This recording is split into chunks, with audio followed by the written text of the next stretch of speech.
ನಮಸ್ಕಾರ. ಈ ದಿನ .com ನ ಈ ಮುಖಾಮುಖಿ ಚರ್ಚೆಗೆ ನಿಮ್ಗೆಲ್ರಿಗೂ ಸ್ವಾಗತ. ರಾಜ್ಯ ಸರ್ಕಾರ ನಿನ್ನೆ ಒಂದು ಮಹತ್ವದ ತೀರ್ಮಾನವನ್ನ ಕೈಗೊಂಡಿದೆ. ಶಿಕ್ಷಣ ಇಲಾಖೆ ನಿನ್ನೆ ಹಿಂದಿ ಭಾಷೆಯನ್ನ SSLC ಪರೀಕ್ಷೆಯಲ್ಲಿ ಕೈಬಿಟ್ಟಿದೆ. ಅಂದ್ರೆ ಮಕ್ಕಳು ಹಿಂದಿ ಎಕ್ಸಾಮ್ ಅನ್ನ ಬರೀಬಹುದು, ಆದ್ರೆ ಹಿಂದಿ ಪರೀಕ್ಷೆಯಲ್ಲಿ ಬರೆಯುವಂತ ಅಂಕಗಳನ್ನ ಪರೀಕ್ಷೆಗೆ ಅನ್ವಯಿಸಲ್ಲ, ಮತ್ತೆ ಅವ್ರಿಗೆ ಇದಕ್ಕೆ ಅನ್ವಯಿಸಲ್ಲ ಅಂತ ಹೇಳಿದೆ. ಅಂದ್ರೆ ಅದನ್ನ ಗ್ರೇಡ್ ಆಗಿ ಕನ್ವರ್ಟ್ ಮಾಡಲಾಗುತ್ತೆ, ಅದನ್ನ ಅಂಕಗಳಾಗಿ ಕನ್ವರ್ಟ್ ಮಾಡಲಾಗಲ್ಲ ಅಂತ. ಸೊ ಹಾಗಾಗಿ ಈಗಾಗಲೇ ಅನೇಕ ಕನ್ನಡ ಪರ ಸಂಘಟನೆಗಳು ರಾಜ್ಯ ಸರ್ಕಾರವನ್ನ ಮತ್ತೆ ಶಿಕ್ಷಣ ಸಚಿವ ಮಧು ಬಂಗಾರಪ್ಪ ಅವರನ್ನ ಸಹ ಅಭಿನಂದಿಸಿ ಕೂಡ ಬರ್ತಾ ಇದ್ದಾರೆ. ಆದ್ರೆ ಇನ್ನೊಂದಷ್ಟು ಕೆಲವು ಜನ, ವಿಶೇಷವಾಗಿ ಬಿಜೆಪಿ ಅವರು ಅಂತಾನೆ ಹೇಳ್ಬೋದು, ಬಿಜೆಪಿ ಅವರು ಅದನ್ನ ವಿರೋಧಿಸಿದ್ದಾರೆ. ಬಿಜೆಪಿಯ ರಾಜ್ಯಾಧ್ಯಕ್ಷರಾಗಿರುವಂತಹ ವಿಜೇಂದ್ರ ಅವರು ಕೂಡ ಅದನ್ನ ವಿರೋಧವನ್ನ ವ್ಯಕ್ತಪಡಿಸಿದ್ದಾರೆ. ಸುರೇಶ್ ಕುಮಾರ್ ಅವರು ಮಾಜಿ ಶಿಕ್ಷಣ ಸಚಿವರಾಗಿದ್ರು, ಅವರು ಸಹ ವಿರೋಧವನ್ನು ವ್ಯಕ್ತಪಡಿಸಿದ್ದಾರೆ. ಸೊ ಈ ಕುರಿತು ಚರ್ಚೆ ಮಾಡ್ಲಿಕ್ಕೆ ಮತ್ತೆ ಬಹಳ ಮುಖ್ಯವಾಗಿ ಕನ್ನಡದ ವಿಚಾರದಲ್ಲಿ ಬಂದಾಗ ಬಹಳ ದೊಡ್ಡ ಧ್ವನಿಯಾಗಿ ಎತ್ತಿದ್ದಂತಹ ಕವಿರಾಜ್ ಅವರು, ಚಿತ್ರ ಸಾಹಿತಿ ಕವಿರಾಜ್ ಅವರು ನಮ್ಮ ಜೊತೆ ಇದ್ದಾರೆ. ಸರ್, ನಿಮ್ಗೆ ಕಾರ್ಯಕ್ರಮಕ್ಕೆ ಸ್ವಾಗತ. ನಮಸ್ತೆ ಸರ್. ಈಗ ರಾಜ್ಯ ಸರ್ಕಾರ ನಿನ್ನೆ ಒಂದು ಮಹತ್ವದ ತೀರ್ಮಾನವನ್ನು ಕೈಗೊಂಡಿದೆ. ಇವತ್ತು ಸಹ ಬೆಳಿಗ್ಗೆ ನೀವು ಮಧು ಬಂಗಾರಪ್ಪನವ್ರ ಹೋಗಿ ಸನ್ಮಾನ ಕೂಡ ಮಾಡಿ ಬಂದಿದ್ದೀರಾ. ಇದ್ರ ಬಗ್ಗೆ ನಿಮ್ ಫಸ್ಟ್ ರಿಯಾಕ್ಷನ್ ಏನ್ ಸರ್? ಫಸ್ಟ್ ರಿಯಾಕ್ಷನ್ ಬಹಳ ಐತಿಹಾಸಿಕವಾದ ನಿರ್ಧಾರವನ್ನ ಕರ್ನಾಟಕ ಸರ್ಕಾರ, ಶಿಕ್ಷಣ ಸಚಿವರಾದಂತಹ ಮಧು ಬಂಗಾರಪ್ಪನವರು ಮತ್ತು ಮಾನ್ಯ ಮುಖ್ಯಮಂತ್ರಿಗಳಾದ ಸಿದ್ದರಾಮಯ್ಯ ಅವರು ಕೈಗೊಂಡಿದ್ದಾರೆ ಅಂತ ಹೇಳ್ಬೋದು. ಬಹಳ ಖುಷಿಯಾಗಿದೆ ನಮ್ಮೆಲ್ಲ ಕನ್ನಡ ಪರ ಹೋರಾಟಗಾರರಿಗೆ. ನಮ್ಮೆಲ್ಲ ಹಲವು ವರ್ಷಗಳ ಒಂದು ಹೋರಾಟ, ಶ್ರಮ, ಅದಕ್ಕೆಲ್ಲ ಒಂದು ಬೆಲೆ ಸಿಕ್ಕಿದೆ, ಒಂದು ಮಾನ್ಯತೆ ಸಿಕ್ಕಿದೆ ಅಂತ ಅನಿಸ್ತಾ ಇದೆ. ಬಹಳ ದಶಕಗಳ ಸಮಸ್ಯೆ ಇದು. ಅದರಲ್ಲೂ ನಮ್ಮ ನಾಡು ನಮ್ಮ ಆಳ್ವಿಕೆಯ ಪರವಾಗಿ ನಾವೆಲ್ಲ 1.5 ವರ್ಷದಿಂದ ಬಹಳ ಸ್ಟ್ರಾಟಜಿಕ್ ಆಗಿ ಇದನ್ನ ಹ್ಯಾಂಡಲ್ ಮಾಡ್ಬೇಕು ಅಂತ ಹೋರಾಟವನ್ನು ರೂಪಿಸಿದ್ವಿ. ಅಂದ್ರೆ ಹಂತವಾಗಿ ಜನಗಳಲ್ಲಿ ಅರಿವು ಮೂಡಿಸಿ ಇದನ್ನ ಮುನ್ನೆಲೆಗೆ ತರಬೇಕು ಅಂತ. ಆ ಪ್ರಯತ್ನದಲ್ಲಿ ಒಂದು ಮಟ್ಟದ ಯಶಸ್ಸು ನಮ್ಗೆ ಇವಾಗ ಸಿಕ್ಕಿದೆ. ನಮ್ಮ ಅಂತಿಮ ಗುರಿ ಬಂದು ದ್ವಿಭಾಷೆಯ ನೀತಿ ತರಬೇಕು ಅಂತ. ಆದ್ರೆ ಆ ಹಾದಿಯಲ್ಲಿ ಒಂದು ಹಂತದ ಗೆಲುವು ನಮಗೆ ಸಿಕ್ಕಿದೆ. ಹಿಂದಿಯಲ್ಲಿ ಪಡೆದ ಮಾರ್ಕ್ಸ್ ಗಳನ್ನ ಉತ್ತೀರ್ಣ ಮಾಡ್ಲಿಕ್ಕೆ ಪರಿಗಣಿಸಲಾಗುವುದಿಲ್ಲ, ಬರೀ ಗ್ರೇಡ್ ಅನ್ನ ಹಿಂದಿಗೆ ಕೊಡ್ತೀವಿ ಅಂತ ಸರ್ಕಾರ ಏನು ನಿರ್ಣಯ ಮಾಡಿದೆ, ಮಾನ್ಯ ಮಧು ಬಂಗಾರಪ್ಪನವರು ಶಿಕ್ಷಣ ಸಚಿವರಾಗಿ ಏನ್ ನಿರ್ಣಯ ಕೈಗೊಂಡಿದ್ದಾರೆ, ಅದನ್ನ ನಾವೆಲ್ಲರೂ ಒಕ್ಕೋರ್ಲಿಂದ ಅಭಿನಂದಿಸ್ತೀವಿ. ಸರ್, ಇನ್ನೊಂದು ವಿಚಾರವನ್ನ ನೀವು ಗಮನಿಸಿರ್ತೀರಾ, ಇತ್ತೀಚೆಗೆ ಇಡೀ ಬೆಂಗಳೂರಿನಾದ್ಯಂತ ಒಂದು ಪೋಸ್ಟರ್ ಓಡಾಡ್ತಾ ಇತ್ತು. ಅದ್ರಲ್ಲಿ ಯಾವುದೇ ಸಂಘಟನೆಗಳ ಹೆಸರಿರಲಿಲ್ಲ, ಆದ್ರೆ ಅದರಲ್ಲಿ ಇರುವ ಕಂಟೆಂಟ್ ಏನು ಅಂದ್ರೆ 30ನೇ ತಾರೀಕು ಹಿಂದಿ ಪರೀಕ್ಷೆ ಇದೆ, ನಾವು ಎಲ್ಲಾ ಪರೀಕ್ಷಾ ಕೇಂದ್ರಗಳ ಹತ್ರ ನುಗ್ತೀವಿ, ಪರೀಕ್ಷಾ ಕೇಂದ್ರಗಳ ಮಕ್ಕಳಿಗೆ ಪರೀಕ್ಷೆ ಬರೆಯಕ್ ಬಿಡಲ್ಲ, ನಾವು ಪ್ರತಿಭಟನೆಗಳನ್ನ ಮಾಡ್ತೀವಿ ಅಂತ ಎಲ್ಲ ಇತ್ತು ಅದರಲ್ಲಿ. ಸೊ ಇದ್ರ ಬಗ್ಗೆ ನೀವೇನ್ ಹೇಳ್ತೀರಾ ಸರ್? ಅದರ ಹಿನ್ನೆಲೆಯಲ್ಲೂ ರಾಜ್ಯ ಸರ್ಕಾರ ಈ ತೀರ್ಮಾನ ಕೈಗೊಂಡಿದೆ ಅನ್ಸುತ್ತಾ ನಿಮ್ಗೆ? ಅದು ಒಂದೇ ಅಲ್ಲ, ಅದು ಈ ಕಾರಣ ಇರ್ಬೋದು, ಬಟ್ ಅದೊಂದೇ ಅಲ್ಲ. ಯಾಕಂದ್ರೆ ಇದು ಬಹಳ ಸುದೀರ್ಘವಾದ ಹೋರಾಟ. ಮತ್ತೆ ಇತ್ತೀಚಿನ ವರ್ಷಗಳಲ್ಲಿ, ಇತ್ತೀಚಿನ ಅಂದ್ರೆ ಕಳೆದ ವರ್ಷದಿಂದ ಬಹಳ ವೇಗ ಪಡೆದುಕೊಂಡಿತ್ತು, ಅದಕ್ಕೊಂದು ತೀವ್ರತೆ ಬಂದಿತ್ತು. ಅದರಲ್ಲೂ ಮುಖ್ಯವಾಗಿ ನಮ್ಮ ನಾಡು ನಮ್ಮ ಆಳ್ವಿಕೆ ಬಹಳ ಒಂದು ಸ್ಟ್ರಾಟಜಿಕ್ ಆಗಿ ನಾವು ಇದನ್ನ ನಡ್ಸ್ಕೊ ಬಂದಿದ್ವಿ. ಹಾಗಾಗಿ ಎಲ್ಲವೂ ಸೇರಿದೆ, ಅದು ಇದೆ. ಯಾಕಂದ್ರೆ ಕುವೆಂಪು ಅವ್ರು ಹೇಳ್ದಂಗೆ ಕನ್ನಡಕ್ಕಾಗಿ ಕಲ್ಲೋ ಸೊಲ್ಲೋ ಎರಡಕ್ಕೂ ನಾನು ಸಿದ್ಧ ಅಂತ. ಎಲ್ಲಾ ತರದ ಹೋರಾಟಗಳನ್ನ ಮಾಡ್ಬೇಕು. ಯಾಕಂದ್ರೆ ನಮ್ಮ ರಾಜ್ಯದಲ್ಲೇ ನಮ್ಮ ಮಕ್ಕಳಿಗೆ ಬೇರೆ ಭಾಷೆಯಿಂದ ದೌರ್ಜನ್ಯ ಆಗ್ತಿರುವಾಗ, ದಬ್ಬಾಳಿಕೆ ಆಗ್ತಿರುವಾಗ ಅದನ್ನ ನೋಡಿ ನಾವು ಸಹಿಸ್ಕೊಂಡು ಕೂರಕ್ ಸಾಧ್ಯ ಇಲ್ಲ. ಎಲ್ಲಾ ದಿಕ್ಕಿನಲ್ಲೂ ಹೋರಾಟ ಮಾಡ್ಬೇಕಾದಂತ ಅವಶ್ಯಕತೆ ಇದೆ. ಹಾಗಾಗಿ ಕೆಲವು ಕನ್ನಡ ಪರ ಹೋರಾಟಗಾರರು, ಸಂಘಟನೆಗಳು ಆ ತರದೊಂದು ಕಾರ್ಯಕ್ರಮವನ್ನು ಹಮ್ಮಿಕೊಂಡಿದ್ವು. ಏನು ಪರೀಕ್ಷಾ ಕೇಂದ್ರಕ್ಕೆ ಮುತ್ತಿಗೆ ಹಾಕುವಂತ ಕಾರ್ಯಕ್ರಮಗಳು, ಅದು ಕೂಡ ಅವಶ್ಯಕತೆ ಇತ್ತು. ಎಲ್ಲದರ ಒಂದು ಫಲಶ್ರುತಿ ಇವತ್ತಿನ ನಿರ್ಣಯ ಅಂತ ಅಂತೀನಿ ನಾನು. ಸರ್, ಈ ಪರೀಕ್ಷೆ ನಡೀತಾ ಇದೆ, ಮಕ್ಕಳಿಗೆ ಇದು ಗೊಂದಲ ಆಗಲ್ವಾ? ಯಾಕಂದ್ರೆ ಪರೀಕ್ಷೆ ಮಧ್ಯದಲ್ಲಿಯೇ ಈ ತರದೊಂದು ತೀರ್ಮಾನ. ಅಲ್ಲ, ಗೊಂದಲದ ಪ್ರಶ್ನೆನೇ ಬರಲ್ಲ. ಈಗ ಮಕ್ಕಳು ಓದಿದ್ದಾರೆ, ಪರೀಕ್ಷೆ ಬರೀತಾರೆ, ಅವರಿಗೆ ಮಾರ್ಕ್ಸ್ ಬದಲಿಗೆ ಗ್ರೇಡ್ ಕೊಡ್ತಾರೆ ಅಷ್ಟೇ. ಅದ್ರ ಉಳಿದಂತೆ 525 ಮಾರ್ಕ್ಸ್ ಉಳಿದ ಎಲ್ಲ ಸಬ್ಜೆಕ್ಟ್ ಪರೀಕ್ಷೆಗಳು ನಡೆಯುತ್ತೆ. ಈಗೇನ್ ಸಡನ್ ಆಗಿ ಪರೀಕ್ಷೆ ಮಾಡ್ತೀವಿ ಅಂತ ಹೇಳಿಲ್ಲ, ಅಥವಾ ಓದಿದ್ದಕ್ಕೆ ಪರೀಕ್ಷೆನ ಕಿತ್ತಾಕ್ ಬಿಡ್ತೀವಿ ಅಂತಾನು ಹೇಳಿಲ್ಲ. ಮಕ್ಕಳ ವಿಷಯನೇ ಬರಲ್ಲ ಅಲ್ಲಿ, ಅವರಿಗೆ ಮಾರ್ಕ್ಸ್ ಬಂದು ಗ್ರೇಡ್ ಸಿಗತ್ತಷ್ಟೇ. ಗೊಂದಲದ ಪ್ರಶ್ನೆ ಏನ್ ಬಂತು? ಅಥವಾ ಏನೋ ಇದ್ದಕ್ಕಿದ್ದಂಗೆ ಹಿಂದಿಯ ಇಡೀ ಪಠ್ಯ ಕ್ರಮವನ್ನೇ ಬದಲಾಯಿಸಿದ್ರು, ಆ ತರದ್ದೇನೋ ಮಾಡಿದ್ರು ಗೊಂದಲ ಹುಡುಕ್ತಿರುವವರು ಕನ್ನಡ ವಿರೋಧಿಗಳಷ್ಟೇ. ಕನ್ನಡ ವಿರೋಧಿ ಮತ್ತು ಹಿಂದಿ ಗುಲಾಮರು. ಅವರಿಗೆ ಮೊಸರಲ್ಲಿ ಕಲ್ಲು ಹುಡುಕ್ದಂಗೆ ಅವ್ರು ಗೊಂದಲ ಹುಡುಕ್ತದೆ ಬಿಟ್ರೆ ಇದ್ರಲ್ಲಿ ಯಾವ ಗೊಂದಲನೂ ಇಲ್ಲ. ಅವರಿಗೆ ಯಾವ ಕಣ್ಣಲ್ಲಿ ಅಳಬೇಕು ಅಂತ ಗೊತ್ತಾಗ್ತಿಲ್ಲ, ಇದಕ್ಕೆ ಆ ಗೊಂದಲ ಇದೆ ಅವ್ರಿಗೆ ಅಷ್ಟೇ. ನೀವ್ ಹೇಳಿದ್ರಿ ಹಿಂದಿ ಗುಲಾಮರು ಅಂತ. ಯಾಕಂದ್ರೆ ಬಿಜೆಪಿಯ ಒಂದಿಬ್ರು ಟ್ವೀಟ್ ಮಾಡಿದ್ದಾರೆ, ತುಂಬಾ ಜನ ಅದ್ರ ಬಗ್ಗೆ ಮಾತನಾಡಿಲ್ಲ, ತುಂಬಾ ಕಡಿಮೆ ಜನದಲ್ಲಿ. ಅದರಲ್ಲಿ ಬಿಜೆಪಿ ರಾಜ್ಯಾಧ್ಯಕ್ಷರು ವಿಜೇಂದ್ರ ಅವ್ರು ಮಾತನಾಡಿದ್ದಾರೆ, ಇನ್ನು ರಾಜಾಜಿನಗರದ MLA ಸುರೇಶ್ ಕುಮಾರ್ ಅವ್ರು ಮಾತನಾಡಿದ್ದಾರೆ. ಇವರು ಮಾಜಿ ಶಿಕ್ಷಣ ಸಚಿವರು ಕೂಡ ಆಗಿದ್ರು. ಇವ್ರು ಹೇಳ್ತಾರೆ ರಾಜ್ಯ ಸರ್ಕಾರದ ಈ ನಿರ್ಧಾರನೇ ಸರಿ ಇಲ್ಲ ಅಂತ ಹೇಳ್ತಾರೆ. ನಮ್ಗೆ ತುಂಬಾ ಆಶ್ಚರ್ಯ ಆಗೋದು, ಮತ್ತೆ ಕನ್ನಡ ನಾಡಿನ ಕನ್ನಡ ಭಾಷೆ ದುರ್ದೈವ ಅಂದ್ರೆ ನಮ್ಮವರೇ ನಮಗೆ ಶತ್ರುಗಳು ಇಲ್ಲಿ. ಅದು ತುಂಬಾ ಹ್ಮ್ ಈ ಸುರೇಶ್ ಕುಮಾರ್ ಅವರಾಗ್ಲಿ ಅಥವಾ ವಿಜೇಂದ್ರ ಅವರಾಗ್ಲಿ, ಅವರ ನಿಷ್ಠೆ ಕನ್ನಡ ನಾಡಿಗೆ ಮೊದಲಾಗಿರ್ಬೇಕು, ಮತ್ತೆ ಕನ್ನಡ ಭಾಷೆಗೆ ಇರ್ಬೇಕು ಮೊದಲು ನಿಷ್ಠೆ. ಕನ್ನಡ ಮಕ್ಕಳು ಪ್ರತಿ ವರ್ಷ, ಹೋದ ವರ್ಷನೇ 1,40,40,000 ಮಕ್ಕಳು ಹಿಂದಿಯಲ್ಲಿ ಫೇಲ್ ಆಗಿದ್ದಾರೆ. ಅದರ ಅರ್ಥ ಏನು? ಅವರ ಭವಿಷ್ಯ ಕುಂಠಿತ ಆಯ್ತು. ಅಲ್ಲಿ ಮುಂದುವರಿಸುವ ಸಾಧ್ಯತೆ ಬಹಳ ಕಡಿಮೆ ಅವರು. ಅಂದ್ರೆ ಹ್ಮ್ ಯಾವುದೋ ಒಂದು ಮೂರನೇ ಭಾಷೆ ಕಲಿಯೋಕ್ಕಾಗಿ ನಾವು 1,40,40,000 ಮಕ್ಕಳ ಭವಿಷ್ಯವನ್ನು ಪ್ರತಿ ವರ್ಷ ಬಲಿ ಕೊಡ್ತಾ ಇದ್ದೀವಿ. ಇವ್ರಿಗೆ ಅದೆಲ್ಲ ಹೌದು. ಕಾಣಿಸೋದಿಲ್ಲ. ನಮ್ಮ ಮಕ್ಕಳ ಪರವಾಗಿ ತೆಗೆದುಕೊಂಡ ನಿರ್ಧಾರವನ್ನ ಇವರು ಸ್ವಾಗತಿಸ್ಬೇಕಿತ್ತು. ಕನ್ನಡ ಪರವಾಗಿ ಇವರು ನಿಲ್ಬೇಕಿತ್ತು. ಕನ್ನಡದ ವಿಷಯ ಬಂದಾಗ ರಾಜಕೀಯ ಮಾಡಬಾರ್ದು. ಕಾವೇರಿ ನದಿ ವಿಷಯ ಇರ್ಬೋದು, ಅಥವಾ ಕನ್ನಡದ ವಿಷಯಗಳು, ಕರ್ನಾಟಕದ ಹಿತಾಸಕ್ತಿಯ ವಿಷಯಗಳು ಬಂದಾಗ ರಾಜಿ ಆಗ್ಬಾರ್ದು ನಾವ್ಯಾರು. ಇವ್ರು ಯಾರು ಮೊನ್ನೆ ಕನ್ನಡದ ಮಕ್ಕಳಿಗೆ ದಿಢೀರಾಗಿ ರೈಲ್ವೆ ಪರೀಕ್ಷೆಯನ್ನ ಕನ್ನಡದಲ್ಲಿ ಬರೆಯೋದನ್ನ ನಿಲ್ಸ್ಬಿಟ್ರು, ಹೌದು. ಪ್ರಮೋಷನ್ ವಿಷಯವಾಗಿ. ಆಗ ಯಾರು ಇವ್ರು ಮಾತಾಡಿಲ್ಲ. ಎಷ್ಟೊಂದು ಇವರಿಗೆ ಕನ್ನಡದ ಹಿತಾಸಕ್ತಿಯ ವಿರುದ್ಧವಾಗೇ ಯಾಕೆ ಇವರೆಲ್ಲ ಈ ತರ ಸ್ಟ್ಯಾಂಡ್ ತಗೋತಾರೆ ಅಂತ ಬಹಳ ಬೇಜಾರಾಗ್ತದೆ. ಇವರೆಲ್ಲ ನಮ್ಮ ಹ್ಮ್ ನಾಡಿನ ರಾಜಕಾರಣಿಗಳು ನಮ್ಮ ವಿರುದ್ಧನೇ ನಿಲ್ಲೋದು ತುಂಬಾ, ಯಾಕೆ ಇಷ್ಟು ಇದ್ದವರು ಇದೇ ಕನ್ನಡ ಪರೀಕ್ಷೆನೇ ಅಲ್ವಾ? ಅವತ್ತು ಗೊಂದಲ ಆಗಿಲ್ವಾ? ಇದ್ದಕ್ಕಿದ್ದಂಗೆ ನೀವು ಕನ್ನಡದಲ್ಲಿ ಪರೀಕ್ಷೆ ರದ್ದುಪಡಿಸಲ್ಲ. ಗೊಂದಲ ಆಗೋದು ಅವಾಗ, ಈಗಲ್ಲ. ಪರೀಕ್ಷೆ ಹ್ಮ್ ಹ್ಮ್ ರದ್ದುಪಡಿಸಿಲ್ಲ ಇಲ್ಲಿ. ಅಲ್ಲಿ ಕನ್ನಡದಲ್ಲಿ ಪರೀಕ್ಷೆ ಬರೆಯೋಕ್ಕಿದ್ದ ಅವಕಾಶವನ್ನ ಪರೀಕ್ಷೆ 3-4 ದಿನಗಳ ಹಿಂದೆ ರದ್ದುಪಡಿಸಿದ್ರು. ಹ್ಮ್ ಅಲ್ಲಿ ಗೊಂದಲ ಆಗ್ಬೇಕಿತ್ತಲ್ಲ ನಿಮ್ಗೆ. ಈಗ ಹೆಂಗ್ ಗೊಂದಲ ಆಗತ್ತೆ ನಿಮ್ಗೆ? ಸರ್, ಅನೇಕ ಸಂದರ್ಭದಲ್ಲಿ ನಮ್ಮ ಕರ್ನಾಟಕದ ಸಂಸದರುಗಳು ಈ ಕನ್ನಡ ವಿಚಾರವಾಗಿ ಬಂದಾಗ ಮಾತನಾಡಿಲ್ಲ. ಇನ್ನು ಸಂಸತ್ನಲ್ಲೂ ಹೌದು. ಮಾತಾಡಿಲ್ಲ, ಇನ್ನು ಕರ್ನಾಟಕದಲ್ಲೂ ಮಾತನಾಡಿಲ್ಲ. ಕರ್ನಾಟಕ ಆಗ್ತಿರುವ ಟ್ಯಾಕ್ಸ್ ಅನ್ಯಾಯ ಆಗಿರ್ಬೋದು, ಈ ತರ ಏನೇ ವಿಚಾರಗಳು ಹೌದು. ಬಂದ್ರು ಮಾತನಾಡಲ್ಲ. ಸೊ ಅದೇ ಹೌದು. ಆ ಮಾದರಿಯಲ್ಲಿ ಅಂದ್ರೆ ಕರ್ನಾಟಕದಲ್ಲಿ ನಾವೇ ಆಯ್ಕೆ ಮಾಡ್ಕೊಟ್ಟಂತ ಸಂಸದರುಗಳು ಮಾತನಾಡಲ್ಲ. ಸೊ ಅವರು ಹೌದು. ಒಂದ್ ರೀತಿಯಲ್ಲಿ ನೀವಾಗ್ಲೇ ಹೇಳಿದ್ರೆ ಹಿಂದಿ ಗುಲಾಮರ ರೀತಿಯಲ್ಲಿ ಇದ್ದಾರೆ ಅಂತ ನೀವ್ ಹೇಳ್ತಿದ್ದೀರಾ? ಹೇಗೆ ಅಂತ? ಖಂಡಿತವಾಗೂ ಅದ್ ಯಾಕೆ ಆ ಮನಸ್ಥಿತಿಲಿದ್ದಾರೆ? ಯಾವಾಗ ಕುವೆಂಪು ಅವರು ಹೇಳ್ದಂಗೆ ನಾವು ಒಂಥರ ಸತ್ತಂತಿಹರನ್ನು ಬಡಿದೆಚ್ಚರಿಸಬೇಕಾಗಿದೆ.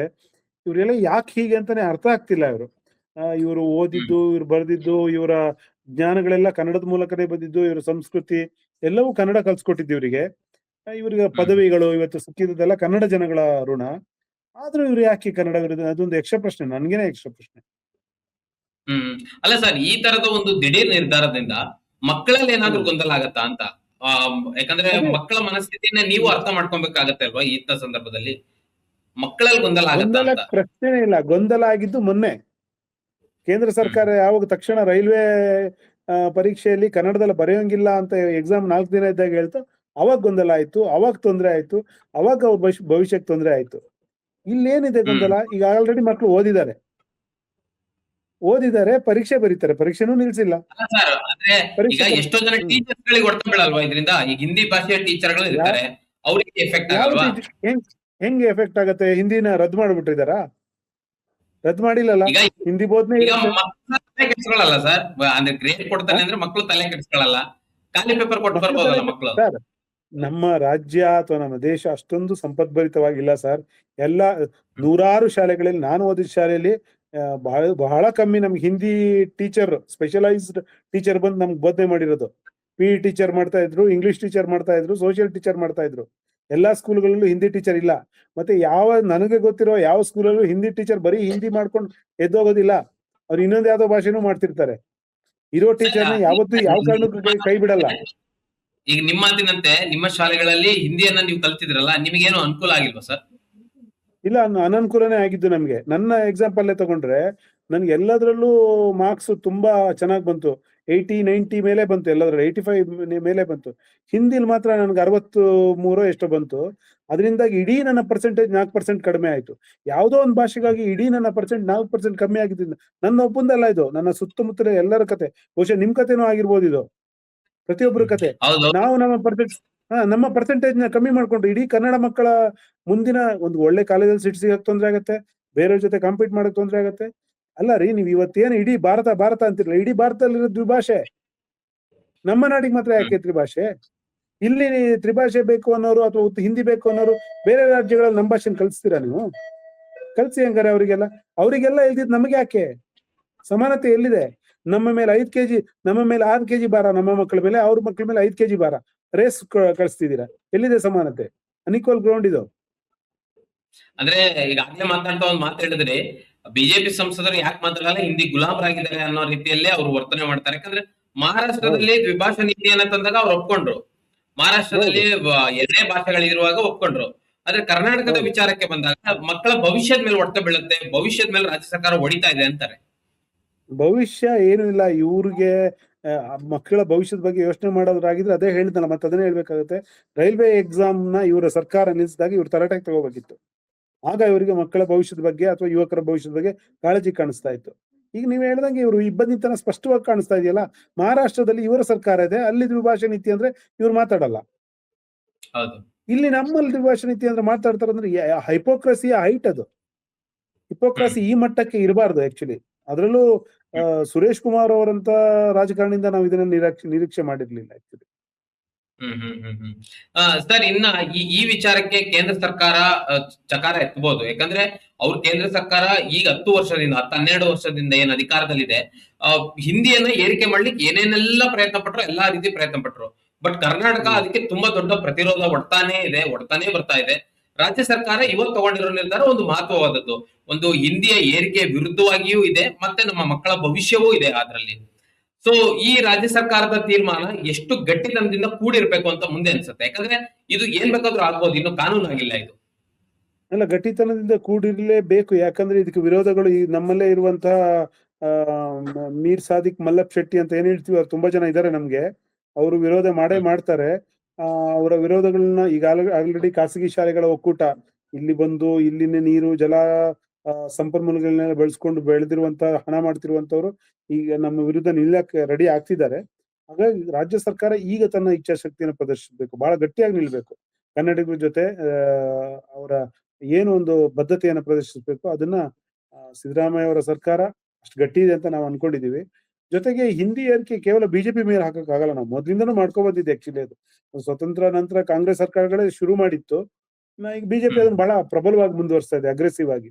ಸೊ ಇದು ಈ ಎರಡೂ ರಾಷ್ಟ್ರೀಯ ಪಕ್ಷಗಳ ಕೊಡುಗೆನೆ. ಕನಿಷ್ಠ ಪಕ್ಷ ಈಗ ಕಾಂಗ್ರೆಸ್ ಅವರು ಅವತ್ತು ಮಾಡಿದ್ನ ಇವತ್ತು ಕಾಂಗ್ರೆಸ್ ಅವ್ರು ತೆಗೆದ್ರೆ ಅಷ್ಟು ಮಟ್ಟಿಗಾರು ನ್ಯಾಯ ಕೊಟ್ಟಂತೆ.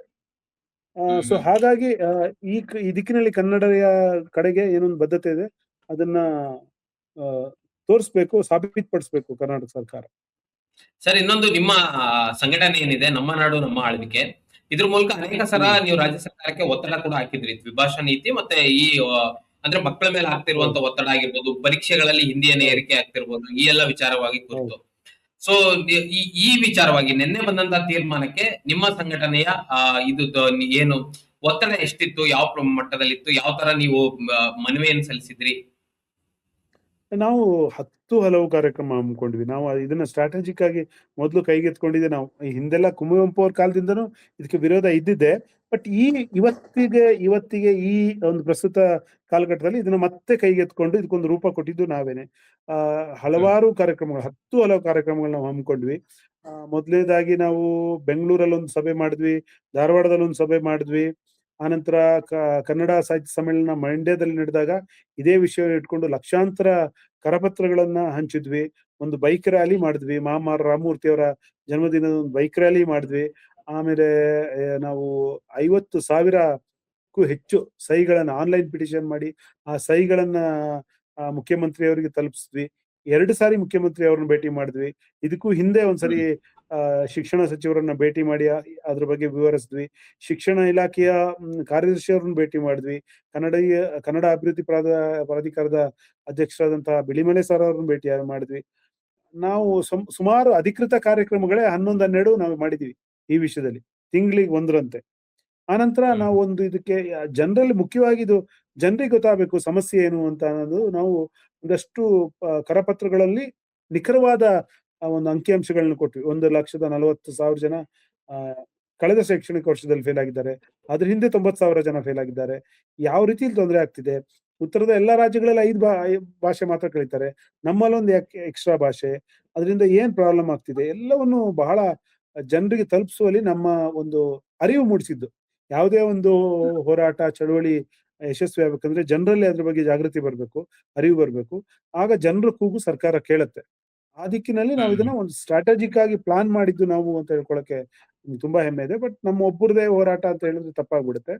ತುಂಬಾ ಸಂಘಟನೆಗಳು ಆಮೇಲೆ ಇದ್ರ ಜೊತೆ ಕೈ ಜೋಡಿಸ್ದು ಅವ್ರವ್ರದೇ ತರದಲ್ಲಿ ಹೋರಾಟಗಳು ಮಾಡಿದ್ವು. ಕರವೆಯಿಂದ ಹಿಡಿದು ಕರವೇ ಎಲ್ಲಾ ಬಣಗಳು ಕೂಡ ಹೋರಾಟ ಮಾಡಿದ್ವು. ಹೌದು. ನಂತರ ಬಹಳಷ್ಟು ಜನಗಳು ಹೋರಾಟ ಮಾಡಿದ್ರು. ಹಾಗಾಗಿ ಎಲ್ಲಾ ಕನ್ನಡಿಗರ ಗೆಲುವು ಇದು. ನಮ್ದು ಮಾತ್ರ ಅಂತ ಹೇಳ್ಕೊಳಕ್ ಸಾಧ್ಯ ಇಲ್ಲ. ಎಲ್ಲರದ್ದು ಗೆಲುವು ಇದು. ಸರ್, ನನ್ನ ಕಡೆಯ ಪ್ರಶ್ನೆ ಇದಕ್ಕೆ ಸಂಬಂಧಪಡುತ್ತೋ ಇಲ್ಲೋ ಗೊತ್ತಿಲ್ಲ. ಕೆಪಿಎಸ್ ಶಾಲೆಗಳ ಬಗ್ಗೆ ನಿಮ್ಮ ಅಭಿಪ್ರಾಯ ಏನು ಸರ್? ಕೆಪಿಎಸ್ ಮ್ಯಾಗ್ನೆಟ್ ಶಾಲೆ ಅಂತ ಏನ್ ಈಗ ಮಾಡ್ತಿದ್ದಾರೆ, ಅದು ಉದ್ದೇಶ ಚೆನ್ನಾಗಿದ್ರು ಕೂಡ ಅದು ಮತ್ತೆ ನೀವು ಕನ್ನಡದ ಶಾಲೆಗಳನ್ನ ದೂರ ಆಗ್ತಿದೆ ಮತ್ತೆ ಕನ್ನಡದ ಶಾಲೆಗಳು. ಎಲ್ಲ ಶಾಲೆಗಳನ್ನ ಸೇರಿಸಿ ಕೆಲವು ಕಡಿಮೆ ಇರೋ ಶಾಲೆಗಳನ್ನ ಸೇರಿಸಿ ಒಂದು ಶಾಲೆ ಮಾಡುವಂತ ಏನು ಪ್ರಯೋಗ ಇದೆ, ದಯವಿಟ್ಟು ಇರೋ ಶಾಲೆಗಳಲ್ಲಿ ಜಾಗದಲ್ಲೇ ಮಾಡಿ. ಅದ್ರಲ್ಲಿ ಸ್ವಲ್ಪ ಮಾರ್ಪಾಡು ಮಾಡ್ಬೇಕು ಅಂತ ನಾನ್ ಅನ್ಕೋತೀನಿ. ಯಾಕಂದ್ರೆ ಈಗ ಎಲ್ಲೋ ಒಂದ್ ಮನೆಯಿಂದ ಒಂದ್ 2 ಕಿಲೋಮೀಟರ್, 3 ಕಿಲೋಮೀಟರ್, 4 ಕಿಲೋಮೀಟರ್ ಆದ್ರೆ ಮತ್ತೆ ಈ ಕಮ್ಯೂಟಿಂಗ್ ಪ್ರಾಬ್ಲಮ್ ಸ್ಟಾರ್ಟ್ ಆಗುತ್ತೆ. ಮನೆ ಹತ್ರ ಇದ್ದ ಹೌದು. ಸ್ಕೂಲ್‌ಗಳಿಗೆ ಈಸಿಯಾಗಿ ಕಳಿಸ್ಬಿಡ್ತಾರೆ. ಈಗ ಮತ್ತೆ ಕರ್ಕೊಂಡು ಹೋಗೋರು ಯಾರು, ಕರ್ಕೊಂಡ್ ಬರೋರು ಯಾರು, ಆ ತರದ ಪ್ರಾಬ್ಲಮ್‌ಗಳು ಸ್ಟಾರ್ಟ್ ಆಗುತ್ತೆ. ಕೆಪಿಎಸ್ ಮ್ಯಾಗ್ನೆಟ್ ಶಾಲೆ ಐಡಿಯಾ ಚೆನ್ನಾಗಿದೆ. ಯಾಕಂದ್ರೆ ಉನ್ನತ ದರ್ಜೆಗೆ ಏರಿಸ್ತೀವಿ ಶಾಲೆಗಳನ್ನ ಅಂತ. ಎಲ್ಲಾ ಶಾಲೆಗಳನ್ನು ಉನ್ನತ ದರ್ಜೆಗೆ ಏರಿಸಿ, ನೀವು ಉನ್ನತ ದರ್ಜೆಗೆ ಏರಿಸಿದ್ರೆ ಖಂಡಿತವಾಗೂ ಜನಗಳು ತಮ್ಮ ಮಕ್ಕಳನ್ನ ಅಲ್ಲಿ ಸೇರ್ಸಕ್ ಮನ್ಸು ಮಾಡ್ತಾರೆ ಅಂತ. Okay. Okay sir. Thank you so much sir. ಇಷ್ಟೊತ್ತು ನಮ್ಮ ಚರ್ಚೆಯಲ್ಲಿ ಭಾಗವಹಿಸಿದ್ದಕ್ಕೆ. Thank you sir. Thank you. ವೀಕ್ಷಕರೇ, ನೋಡಿದ್ರಲ್ಲ, ಈ ಚರ್ಚೆ ಬಹಳ ಮಹತ್ವವಾದದ್ದು. ರಾಜ್ಯ ಸರ್ಕಾರ ತೆಗೆದುಕೊಂಡಿರುವಂತಹ ತೀರ್ಮಾನ ಈಗ ಬಹಳ ಮಹತ್ವವಾದದ್ದು. ಮತ್ತೆ ಇಡೀ ಕನ್ನಡಿಗರ ತೀರ್ಮಾನ, ಇಡೀ ಕನ್ನಡಿಗರ ಗೆಲುವು ಅಂತ ಕವಿರಾಜ್ ಅವರು ಹೇಳಿದ್ದಾರೆ. ಸೊ ಈ ಕುರಿತು ನಿಮ್ಗೇನ್ ಅನ್ಸ್ತು ಕಮೆಂಟ್ ಮಾಡಿ ತಿಳಿಸಿ. ಮತ್ತು ಇದೇ ರೀತಿಯ ಸಾಕಷ್ಟು ವಿಡಿಯೋಗಳಿಗೆ ನಮ್ಮ ಇದೀನ.com ಯೂಟ್ಯೂಬ್ ಚಾನಲ್ ನ ಸಬ್ಸ್ಕ್ರೈಬ್ ಮಾಡಿ ಮತ್ತು ನಮ್ಮನ್ನು ಬೆಂಬಲಿಸಿ. ನಮಸ್ಕಾರ. ಮತ್ತಷ್ಟು ವಿಶೇಷ ವಿಡಿಯೋಗಳನ್ನು ನೋಡಲು ಮತ್ತು ಹೊಸ ವಿಡಿಯೋಗಳ ಬಗ್ಗೆ ತಿಳಿಯಲು ಇದೀನ.com ಯೂಟ್ಯೂಬ್ ಚಾನೆಲ್ ಸಬ್ಸ್ಕ್ರೈಬ್ ಮಾಡಿ ಮತ್ತು ಬೆಲ್ ಐಕಾನ್ ಕ್ಲಿಕ್ ಮಾಡಿ.